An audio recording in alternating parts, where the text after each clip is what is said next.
Aku masih ingat ada beberapa hal yang menjadi resolusi aku di tahun 2022. Dan salah satunya adalah YouTube channel ini. Yeay!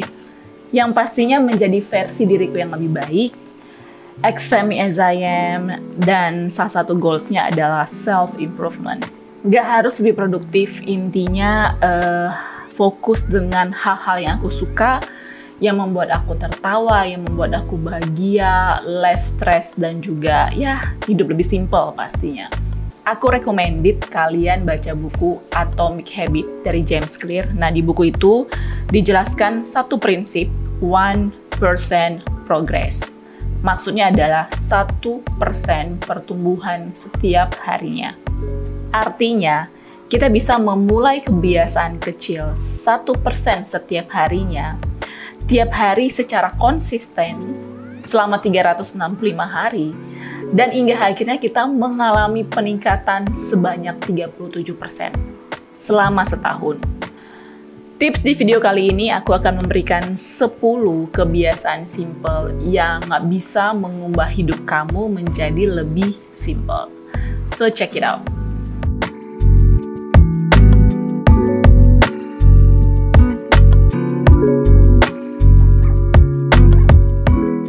Yang pertama, bangun pagi. Jadi ada dua jenis orang nih ya, yang punya alarm di HP-nya seperti ini dan di seperti ini.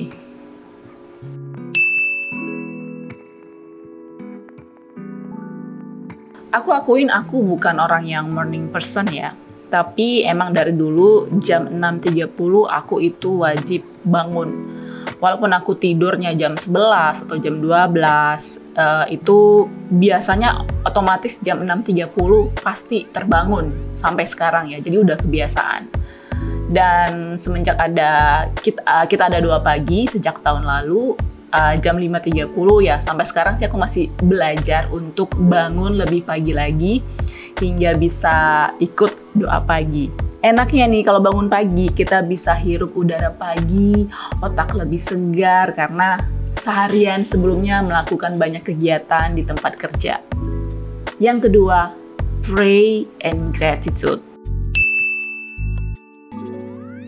Nah, ini kita lakukan sebaiknya setiap hari, berdoa dan mengucap syukur. Jadi mencegah kita hidup dari yang penuh komplain. Kita jadi lebih fokus pada hal-hal yang baik yang terjadi dalam hidup kita. Yang namanya juga hidup ya pasti ada masalah kan. Nah, ketika kita melakukan doa dan mengucap syukur setiap hari, kita bisa lebih mempunyai respon yang benar ketika kita mengalami masalah. Yang ketiga, istirahat yang cukup dan olahraga. Punya pola hidup yang sehat itu simple kok. Istirahat yang cukup dan juga dibarengi dengan olahraga. Olahraga itu nggak usah ke gym kok. Cukup lakukan 10-15 menit di dalam rumah, ya itu udah mantep.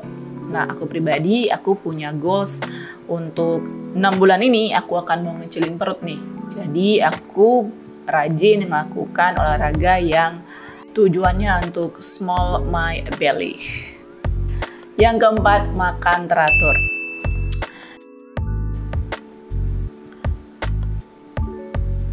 Tahun 2013 aku sempat dilarikan ke rumah sakit karena mengalami penyakit lambung yang cukup parah. Nah, itu dimulai dari sibuk bekerja dan tidak memprioritaskan yang penting, yaitu tubuh kita, tubuh aku maksudnya. Dan ketika sudah mengalami penyakit itu, aku putuskan untuk memiliki pola makan yang teratur. Jadi sekarang setiap jam 12 aku udah pasang alarm di HP. Jam 12 itu wajib makan. Karena kan kalau misalnya kita sakit, siapa yang susah? Coba kita sendiri bukan? Nah, that's why lah makan yang teratur menjadi prioritasku pada saat ini. Yang kelima, meal plan yang sama. Pasti heran ya, kenapa sih harus punya meal plan atau menu makanan yang sama tiap harinya? Mungkin bagi sebagian orang memiliki menu makan yang sama itu membosankan. Nah, tapi aku pribadi nih, semenjak aku mengadop gaya hidup minimalis, aku tuh punya prinsip kalau mau menyiapkan makanan tuh cukup 5-10 menit lah gitu. Jadi nggak pakai waktu yang lama ketika mau menyiapkan makanan. Kalau weekend, biasanya aku tuh akan menyisihkan waktu yang lebih lama untuk memasak makanan yang akan aku makan.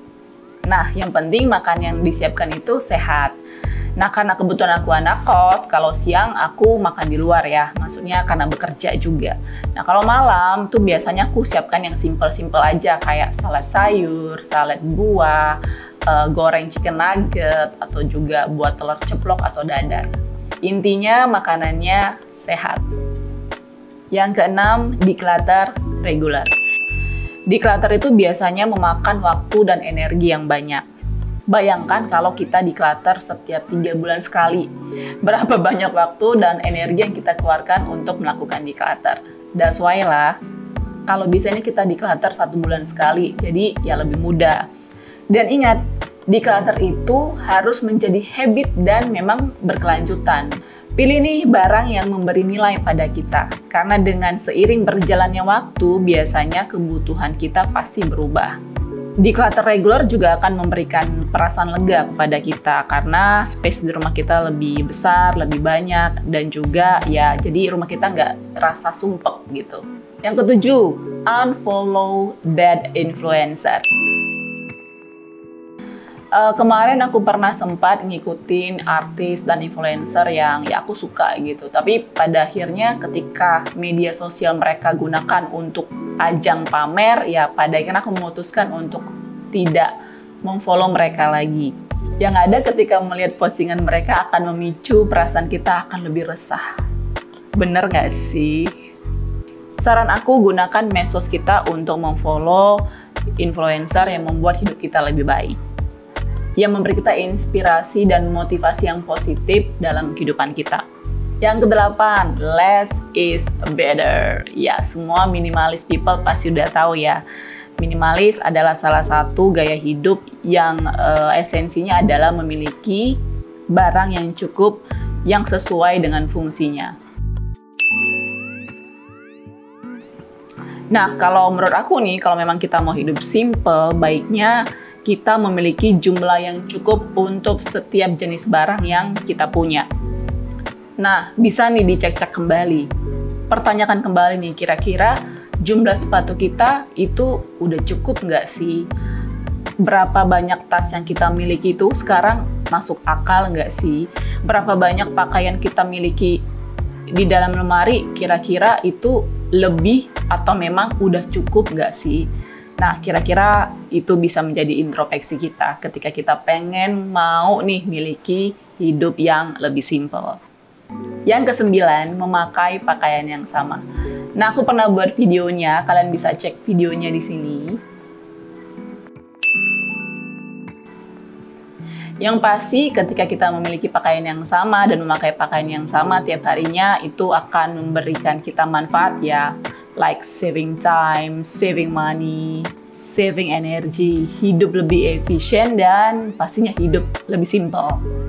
Yang ke-10, hal ini sebenarnya hal yang kecil, tapi kayaknya susah banget kita lakukan, yaitu meletakkan barang ke tempatnya semula. Nah, dengan melakukan habit simple seperti ini, sebenarnya itu memicu kita untuk tidak menunda-nunda pekerjaan kita. Misalnya nih, kita lihat tanaman kita belum disiram, ya langsung disiram. Kalau misalnya langsung bangun tidur, langsung deh beresin tempat tidur. Nah, hal-hal kecil yang seperti ini nih yang menurut aku kalau habitnya kita lakukan, dampaknya ya besar. Bukan bagaimana hidup kita lebih produktif.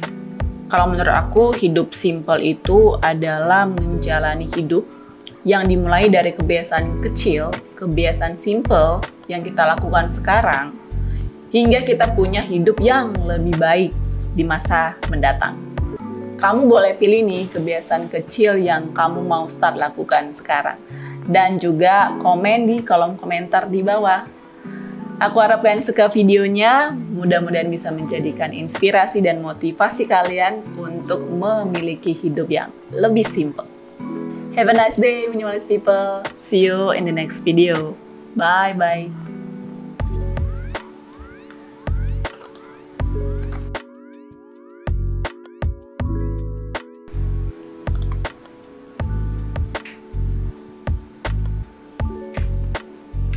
Hai minimalist people, kembali lagi dengan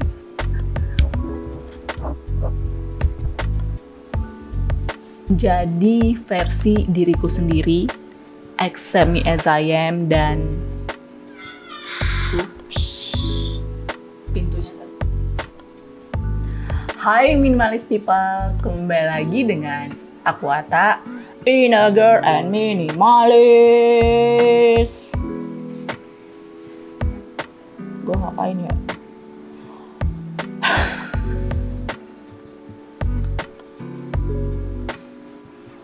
Cut.